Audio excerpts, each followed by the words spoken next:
해서 얻어먹으려고 하는 그런 자들에게 굴하지 말고 대한민국을 위해서 열심히 또 일해 주십시오. 그리고 대한민국을 위해서 열심히 싸워 주십시오. 거짓은 진실을 이길 수 없습니다. 언젠간 진실은 밝혀지게 돼 있습니다. 그렇기 때문에 포기하지 말고 끝까지 굴하지 말고 계속 열심히 일해 주시고 그리고 계속 싸워 나갔으면 좋겠습니다. 국민이 곁에 있습니다. 포기하지 말고 계속 열심히 일해 주시고 그리고 나라를 위해서 계속 열심히 싸워줬으면 좋겠습니다.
자, 아까도 제가 얘기했다시피 박정희 TV에서 삼성이 오늘날 삼성이 있다고 제가 말했잖아요. 그래서 박정희 대통령이 하냐면 또 이제 국민교육헌장이잖아요. 네, 제가 국민교육헌장을 읽도록 하겠습니다. 지금 안경이 잠깐 좀 뿌해가지고 안경 좀 닦고요.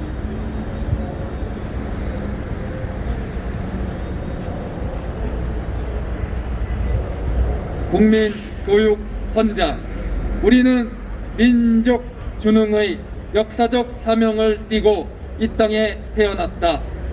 조상의 빛난 얼을 오늘에 되살려 안으로 자주독립의 자세를 확립하고 밖으로 인류 공용에 이바지할 때다. 이에 우리의 나아갈 바 밝혀 교육의 지표로 삼는다. 성실한 마음과 튼튼한 몸으로 학문과 기술을 배우고 익히며 타고난 저마다의 토지를 개발하고 우리의 처지를 약진의 발판으로 삼아 창조의 힘과 개척의 정신을 기른다. 공익과 질서를 앞세우며 능률과 실질을 풍상하고 정예와 신의의 뿌리박은 상부상조의 전통을 이어받아 명랑하고 따뜻한 협동전진을 돋보인다. 우리의 창의와 협력을 바탕으로 나라가 발전하며 나라의 융성이 나의 발전의 근본임을 깨달아 자유와 권리에 따르는 책임과 의무를 다하며 스스로 국가의 건설에 참여하고 봉사하는 국민 정신을 드높인다. 반공 민주 정신에 투철한 애독이 우리의 삶의 길이며 자유 세계의 이상을 실현하는 기반이다. 길이 후손에 물려줄 영광된 통일조국의 앞날에 내다보며 신념과 긍지를 지닌 근면한 국민으로서 민족의 아이고, 슬기를 모아 줄기찬 노비 노력으로 감독님. 새 역사를 창조하다. 1968년 12월 5일 대통령 박정희. 네, 국민교육헌장 내용이죠. 이건 진짜 잊혀서는 안 돼요. 진짜 국민이 계속 이 국민교육헌장 이것을 계속 잊지 않고 이 정신을, 이 박정희 대통령이 말씀하신 대로 이 정신을 계속 이어받아야 대한민국이 발전하고 계속 이제 위대해진다고 생각이 듭니다. 저 때서부터 국민교육헌장만 외우라고 하는 게 없어졌어요. 몇 년도죠 그게? 네? 그게 몇 년도죠? 아니, 국민교육헌장이요? 아니 없어진 게 몇 년도? 제가 했던 게 초등학교 때니까 언제지? 기억이 잘 안 나요. YS 정부를 기억합니다. 아, YS. YS 정부. 네, YS 맞아요. YS 정부라면 김영삼이죠? 김영삼 정부 때가 어땠냐면, 누구라고는 안 그래. 아니 진짜 YS 정부가 웃겼던 게 역사 바르기 세우기 운동이라고 하는 척 하면서 역사를 다 왜곡시켰어요. 그게 이바지한 게 바로 YS 정부였습니다. 네, 뭐 OXX의 왜 알죠? 네, 왜 폭동이라고 얘기하는 쪽인데 민주화로 바꿨고요. 네, 저는 뭐라고 얘기 안 했습니다. OXX에서 했습니다. 네, 폭동인데 왜 민주화로 바꿨고 여러 말도 안 되는 것을 다 자기 멋대로 역사를 왜곡했습니다.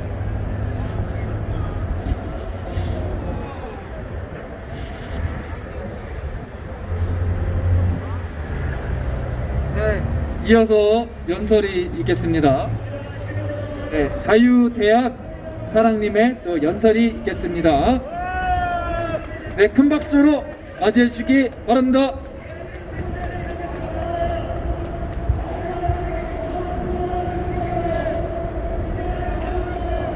수고 많습니다. 여기가 삼성그룹 본관 앞인 것 같습니다.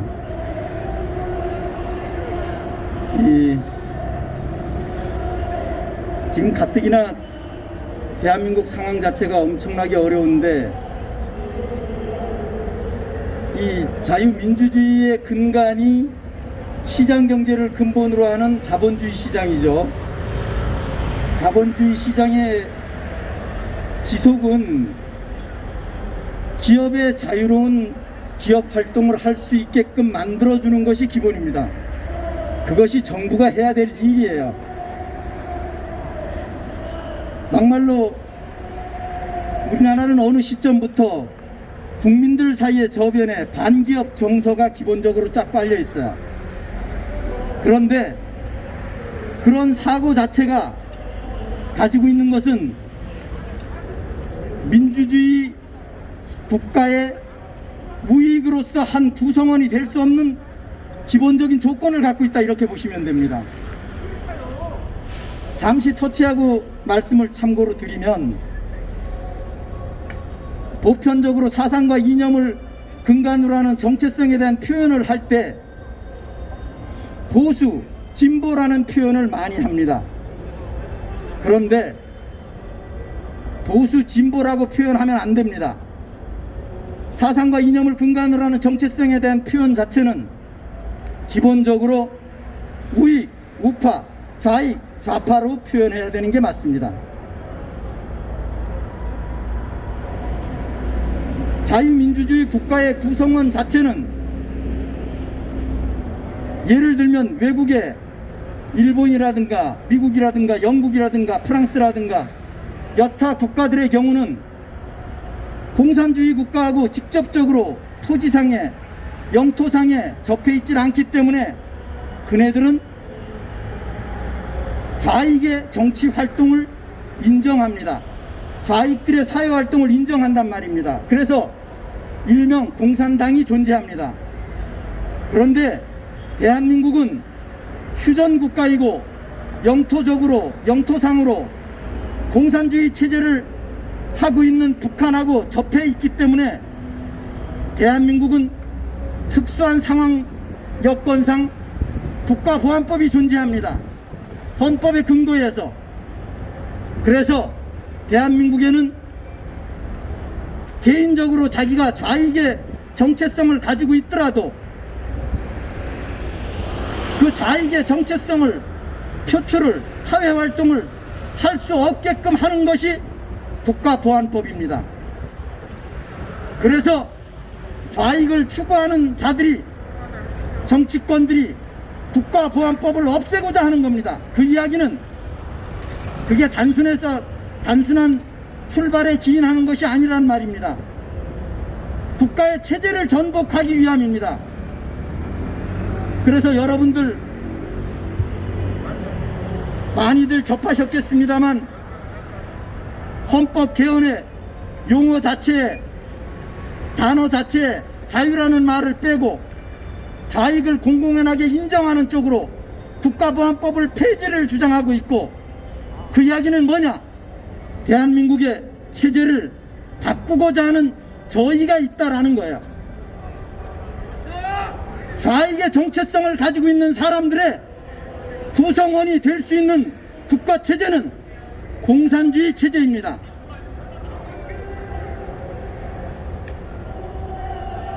우리가 잘 알아야 되는 부분이 있어요. 아직까지 정립이 안 된 분을 위해서 제가 외람되지만 말씀을 드리면 전 세계를 속속들이 전부 다 보십시오. 공산주의 체제를 유지하고 있는 그런 국가에는 국민소득이 10,000불 이상이 없습니다. 10,000불 이상이 없단 말입니다. 그것이 현주소예요. 그래서 국가가 발전하기 위해서는 시장경제를 근간으로 하는 자유민주주의 체제를 유지하는 겁니다. 많은 시행착오를 겪어서 그렇게 가고 있는데, 그런데 이 정체성이라고 하는 것은 정말 담배 끊는 것보다 더 어려운 게 정체성인 것 같습니다. 전향을 한다는 거 어렵습니다. 제가 보기에는 어려운 것 같아요. 유전자를 바꾸는 것만큼이나 어려운 것 같아요. 그래서 그네들은 균형 잡힌 뇌를 가지고 있지 않아요. 옳고 그르에 대한 판단 기준 자체가 좌익적인 사고를 갖고 있는 사람은 시장 경제를 부정합니다. 물론 대한민국 자체가 제가 개인적으로 생각하기에는 흘러온 히스토리가 좀 문제가 있어요. 역사는 어쩔 수 없고 이미 역사는 역사이니까 받아들일 수밖에 없지만 2조 500년이 사실은 대한민국의 지금 현재 상황에서 보면 치욕의 역사입니다. 우리가 알아야 돼요. 북한이 일명 사람으로 말하면 자기네들이 적자라는 이유를 추구하는 방향 때문에 북한은 절대 조선이라는 말을 빼지 않습니다. 조선민주주의 인민공화국이라고 씁니다. 그네들은 2조가 조선이 자기네들이 적통이라고 생각하고 있기 때문에 그렇습니다. 이씨조선이 뭡니까? 왕권국가입니다. 지금 현대로 말하면 독재국가란 말입니다. 공산주의 국가란 말입니다. 그래서 조선이라는 표현을 그네들은 절대 쓰지 않습니다. 그리고 국내에도 좌익의 정체성을 가지고 있는 사람들은 자유라는 말을 절대 쓰지 않습니다. 여러분들 관심 있게 보십시오. 자유라는 말을 절대 안 씁니다. 그리고 제가 개인적으로 보기에는 여러분들 상세히 보시면 아시겠지만 서울 시민을 위해서, 서초 구민을 위해서 구청은, 시청은 존재하는 겁니다. 기본이에요.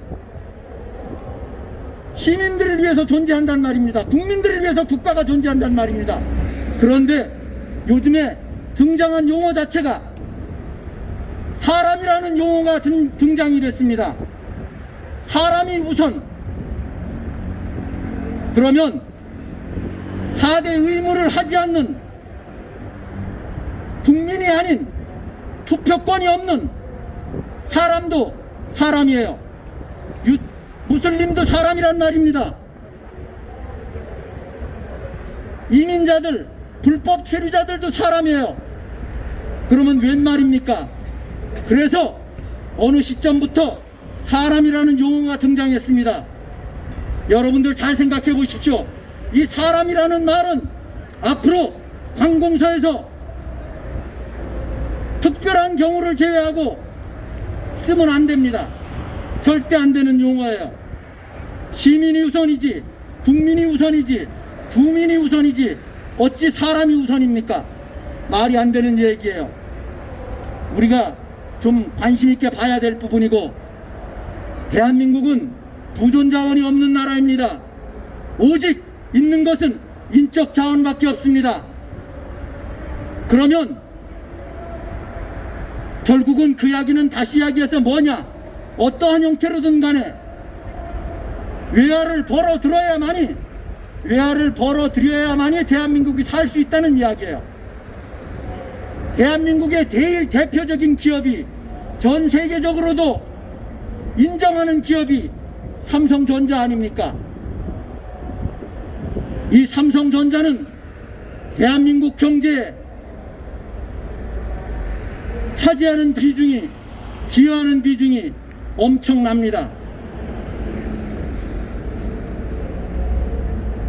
국가의 기본이, 국민의 기본이 기업들의 자유스러운 경제 활동을 할 수 있게끔 만들어주는 것이 기업 경영의 기본입니다. 국가 경영의 기본이란 말입니다. 국가 경영의 기본은 기업들의 자유로운 경제 활동을 통해서, 특히나 우리나라 같은 경우는 외화를 많이 벌어들일 수 있게끔 바탕을 마련해 주는 것이, 틀을 마련해 주는 것이 기본이에요. 그런데 여러분들, 지금 현재 대한민국 상황은 어떻다라고 생각하십니까? 과연 그렇습니까? 반기업 정서, 이것은 망국입니다. 망국으로 가는 지름길이에요. 반기업 정서의 사고는 좌익적인 사고에서 출발을 합니다.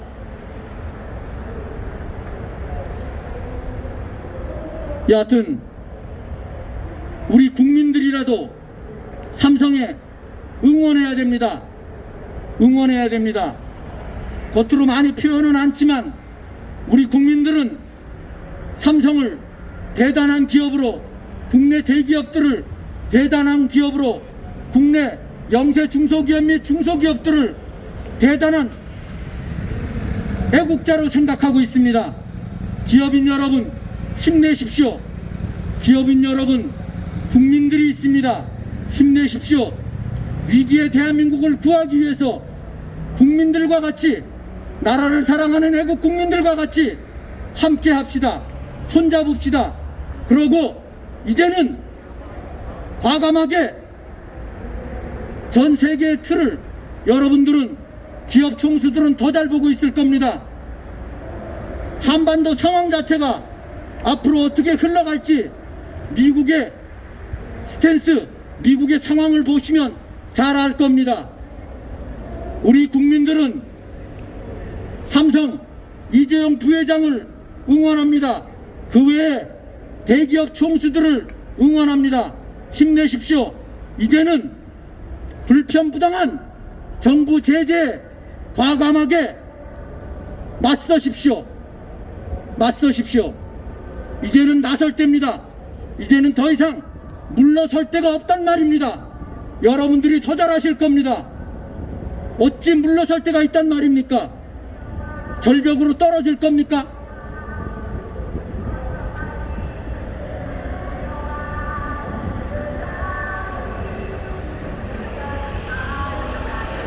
앞으로는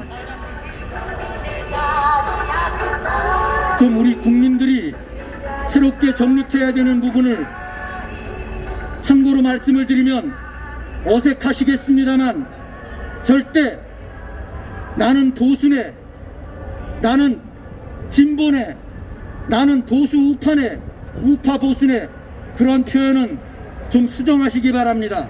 정확하게 나는 우파네, 나는 우익이네 라고 얘기하시고, 마냥 우파, 우익, 진보가 나쁜 것처럼 그렇게 인지가 되어 있는데 절대 그렇지 않습니다.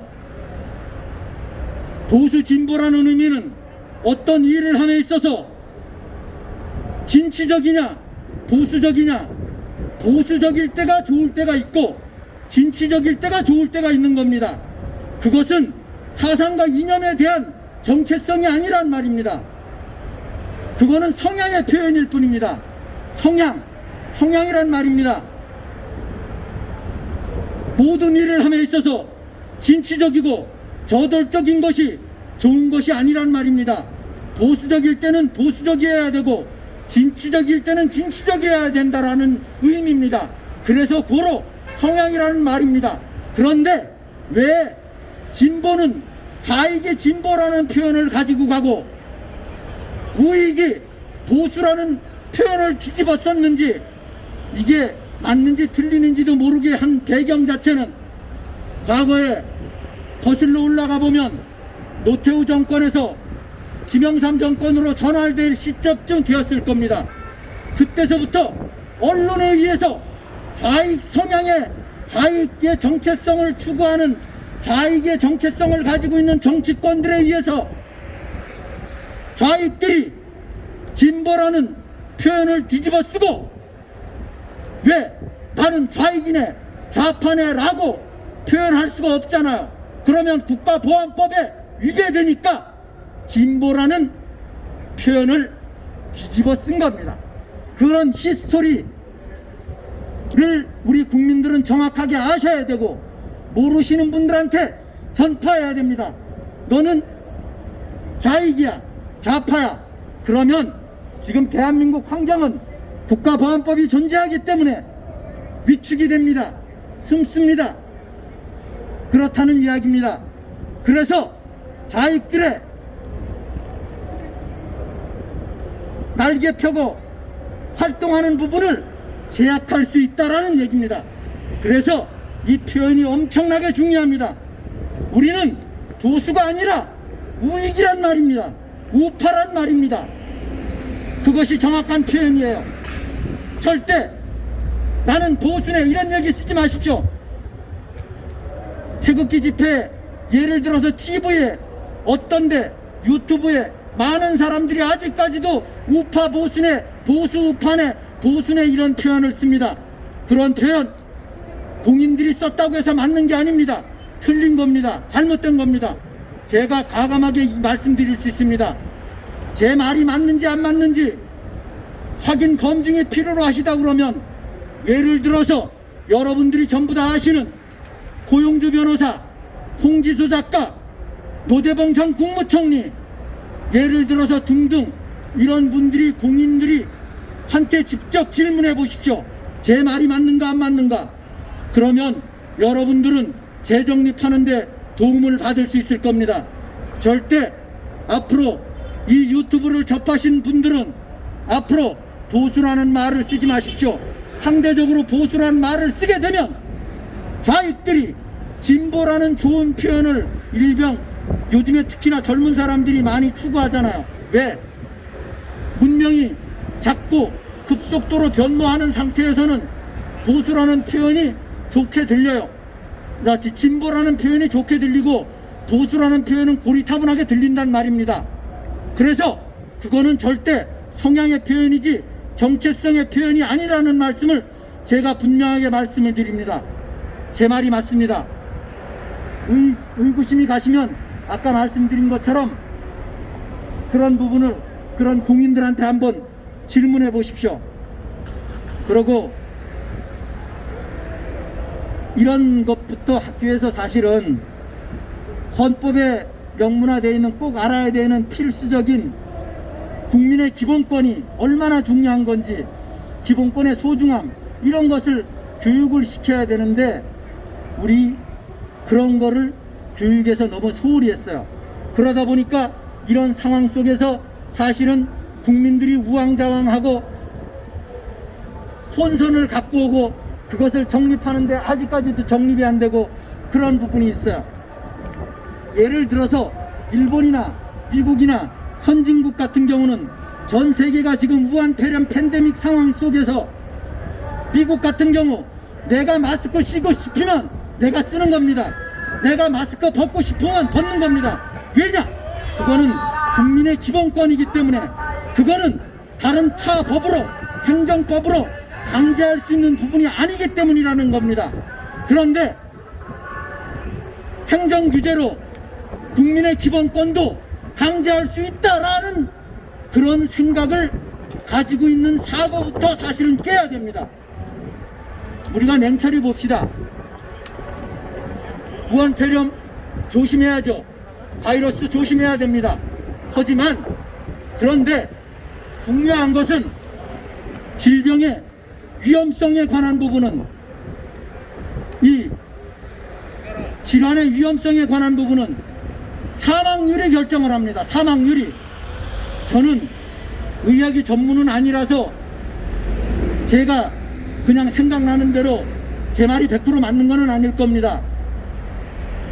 중요한 것은 메르스라든가 사스라든가 치명상 폐결핵이라든가 패스트라든가 이런 것에 관한 부분은 사망률이 워낙에 높기 때문에 법정 전염병으로 분류가 되어 있습니다. 그런데 무한폐렴은 법정 전염병으로 분류가 되어 있질 않아요. 지금 뭐 500 몇 명에서 600 몇 명 돌아가셨다고 그래요. 1년에 그 인원도 많죠. 굉장히 많아요. 맞아요. 그런데 1년에 감기로 돌아가시는 분이 3,000명이라고 얘기합니다. 지금 이런 팬데믹 상황에서 모든 걸 규제하다 보니까 민생고로서 생활고로서 자살하는 사람이 하루에 40명이라는 얘기입니다. 그러면 자살 하루에 40명이 중요합니까? 1년에 13,000명, 15,000명 죽는 게 중요합니까? 1년에 600명 돌아가시는 게 중요합니까? 상식의 문제 아니에요? 이건 상식입니다. 상식. 기본이라는 거예요. 그럼 왜 명약 관한 사실에 대해서 이렇게 이해 못할 행정을 펴고 있느냐라는 거에 관한 부분은 다른 이유가 있다라는 거를 판단 능력이 있으면 전부 다 알아야 되는 겁니다. 그러고 왜 무한폐렴에 감염된 사람을 보건소에서만 관리합니까? 일반 의원으로 풀으면 될 거 아닙니까? 일반 의원에서 치료할 수 있게끔 하면 될 거 아니냐는 거예요. 그러면 아까운 귀중한 국민들 생명을 더 구할 수 있어요.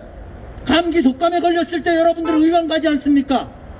그런데 왜 무한폐렴은 의원에 가면 안 됩니까? 이게 무슨 말이에요?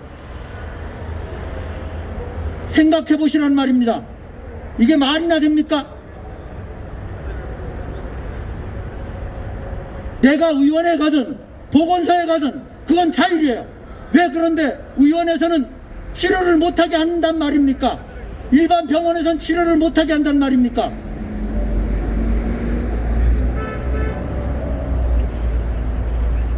이건 저의 주관적인 생각입니다. 저는 그 분야의 전공자도 아니고 제가 보는 시각입니다. 그래서 문제가 있다라고 보는 겁니다. 그런 거에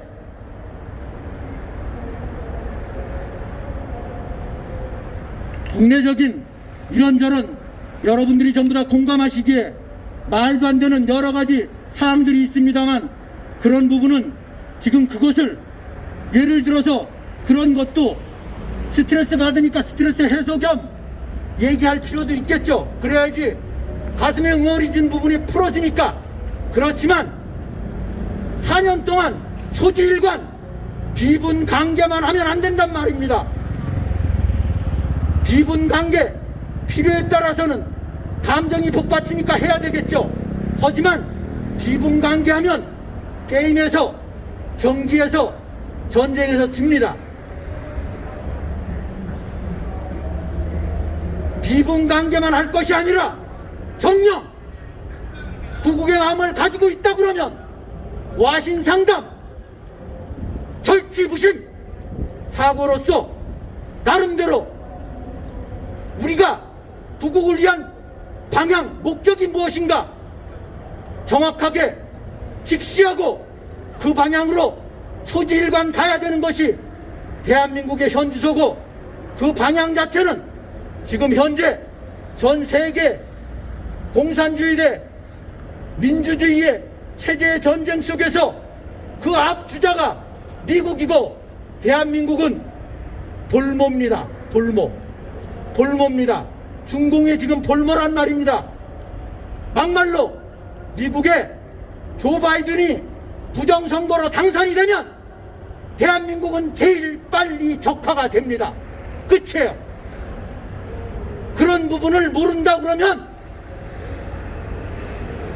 심각합니다. 심각해요.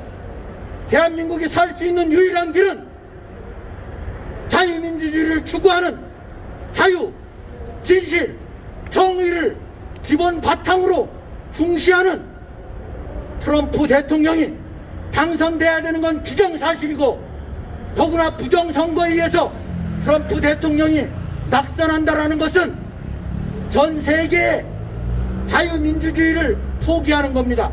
끝나는 겁니다. 미국이 트럼프 대통령님이 1월 20일 취임을 하느냐 마느냐는 이것은 대한민국 기준에서도 대한민국이 문을 닫느냐 마느냐의 문제예요. 그러면 우리 나라를 사랑하는 자유 대한민국을 지키고자 하는 헌법을 사수하고자 하는 헌법 사수가 결국은 헌법 84조를 위반하지 않은 박근혜 대통령님이 어디로 가셔야 되겠습니까?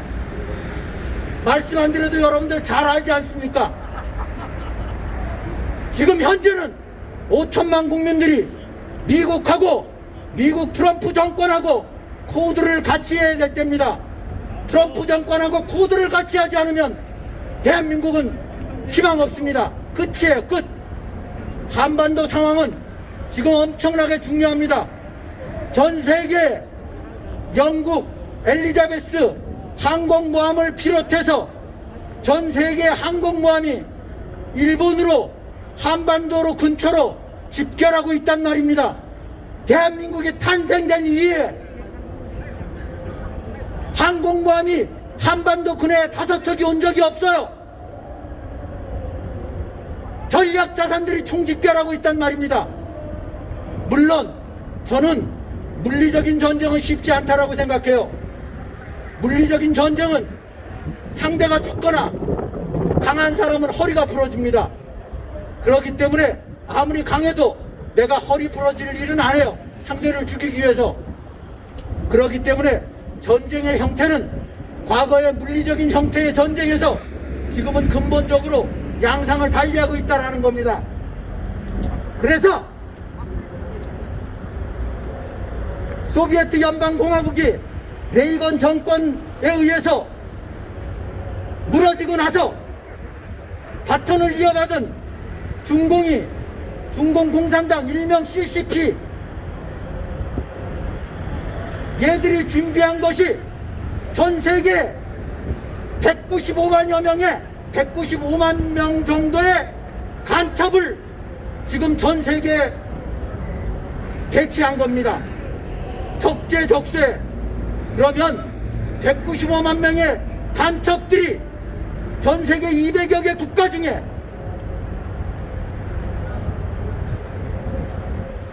아프리카에 정말 이름도 코도 없는 나라를 제외하고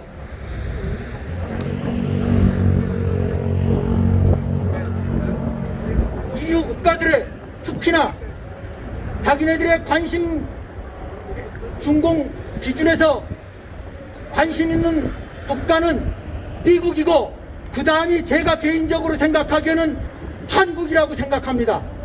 그러면 195만 명이 미국의 몇 프로가 분포가 되어 있겠습니까? 한국의 몇 프로가 분포가 되어 있겠습니까? 저는 개인적으로 미국의 50% 정도가 분포되어 있을 거라고 봅니다. 그럼 그 50% 중에 그 사람들만 활동합니까? 그 사람들이 포섭한 이중대 역할을 하고 있는 정치권들은 얼마나 많겠습니까? 대한민국에 저는 개인적으로 10% 정도는 된다라고 봅니다. 100% 중에 10%. 10%면 얼마입니까? 195만 명의 10%. 19만 5천 명입니다. 황장엽 씨가 대한민국에 넘어와서 남한에 간첩이 5만 명 정도 있다고 그랬습니다. 생각해 보십시오. 그래서 대한민국 자체는 심각합니다. 여러분들도 느끼실 거 아닙니다. 느끼실 겁니다. 대한민국이 얼마나 지금 중공의 마수가 얼마나 손뻗어 있는지를 아실 거 아닙니까? 심각합니다. 정신 바짝 차려야 됩니다. 그런데 이런 복잡단안한 문제를 일시에 해결할 수 있는 방안은 자체적으로 어렵다는 겁니다. 4.15 부정선거도 어렵고 모든 게 다 어렵습니다. 자체적으로. 왜냐? 우리는 칼자루를 이미 뺏겼기 때문에, 한라를 잡고 있기 때문에 어렵다는 겁니다. 그래서 이길 수 있는 방법은, 대한민국을 지킬 수 있는 길은 5천만 국민들이 미국 말리 떨어져 있는 미국 트럼프 정권이랑 한 덩어리가 되어야만이 대한민국 사수될 수 있습니다. 미국 기준에서는 대한민국은 애증의 나라입니다. 어떤 측면에서 보면 2차 세계대전 때 히로시마 나가사키에 원폭을 투하해서 대한민국을 해방시켜 주었습니다. 이름도 코도 없는 나라에 기독교 국가라는 이승만 대통령이라는 분 때문에, 자유민주주의 국가라는 이유 때문에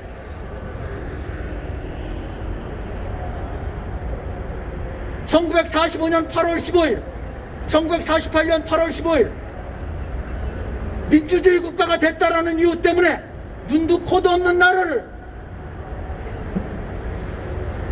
젊은 5만 명 전후의 장병을, 젊은 장병들을 목숨을 잃어가면서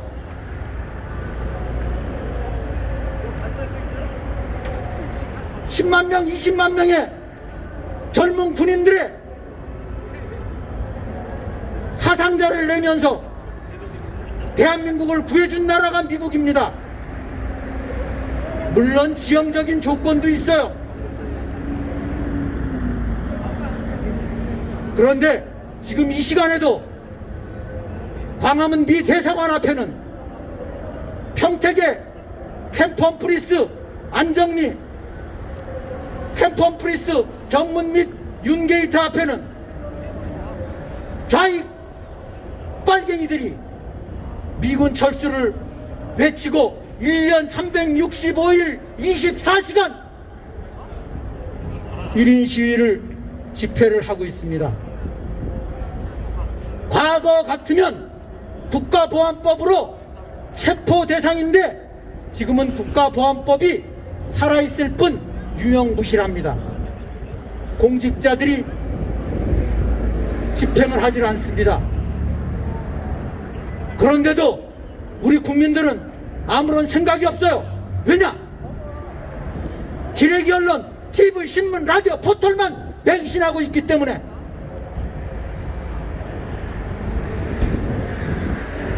진정한 방송을 하는 유튜브를 애청해야 되기 때문에 애청하지는 않고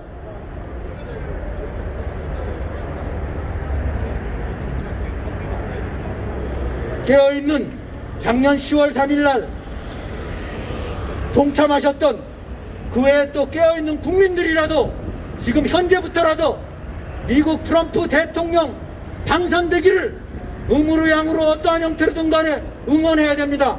미국 시위에 참석하는 국민들께 태극기 보내야 됩니다.